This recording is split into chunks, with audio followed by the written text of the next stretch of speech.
আসসালামু আলাইকুম।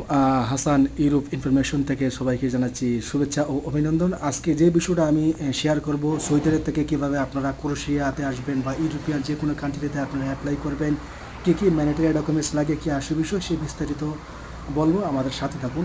তো অবশ্যই আমি নতুন আমার ইউটিউব চ্যানেল, সবাই আমার চ্যানেলটা সাবস্ক্রাইব করবেন, আমার সাথে থাকবেন। ইনশাল্লাহ আমি ভালো ভালো নিউজ আপনাদের কাছে আমি শেয়ার করব। আচ্ছা, প্রথমত আজকে আমরা একটু যাইতেছি ক্রোয়েশিয়ার একটা মার্কেটে। আপনাদের দেখাবো এখানে মার্কেট কী ধরনের হয়ে থাকে, কি সৌদির স্টাইলের সুপার মার্কেটগুলো হয় নাকি এখানে অন্য স্টাইলে। তো এখানে দেখছেন মোটামুটি সৌন্দর্য বা ইউরোপে যেটাই বলুক, মিডিল ইস্টই। তো আমি সিঁড়িতে উপরে চলে যেতেছি, ঠিক আছে। তো আসলে আপনারা টেনশন করার কিছু নেই। যদি আপনার ভিসা লিগ্যাল হয়ে থাকে, যদি আপনার লিগ্যাল কাজ করে থাকেন সৌদি আরবে, যদি আপনার প্রপার ডকুমেন্টস থাকে, ইনশাল্লাহ আপনারা ভিসা নিয়ে আসতে পারবেন। ভিজিট ভিসাতে আসতে মিলিটারি ডকুমেন্টস অনেক কিছুই লাগে, কিন্তু আপনার ওয়ার্ক পারমিট আসতে D1 ওয়ার্ক। আপনারা যদি যদি আপনাদের পাসপোর্টের মেয়াদ যদি অবশ্যই যদি যেহেতু আপনার 2 বছরের পারমিট নিয়ে আসবেন, অবশ্যই আপনাদের 2 বছরের পাসপোর্টের মেয়াদ থাকা লাগবে। এবং আপনার আকামার মেয়াদ থাকা লাগবে ম্যাক্সিমাম 6 মান্থ, ঠিক আছে।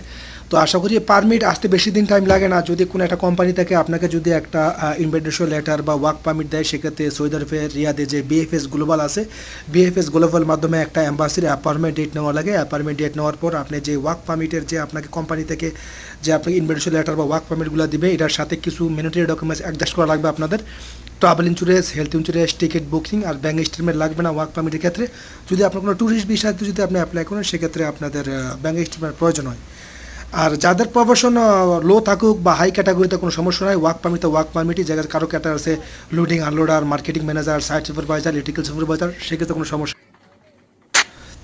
আর ক্রোয়েশিয়ার ভিসা বর্তমানে যদি আপনি হিসাব করেন, ক্রোয়েশিয়ার রেশিও অনেকই ভালো। যদি আপনার যে প্রপার জেনুইন ডকুমেন্ট যদি আপনারা এম্বাসিতে জমা দিতে পারেন, তাহলে ভিসা নিয়ে অবশ্যই আপনারা ক্রোয়েশিয়াতে আসতে পারেন।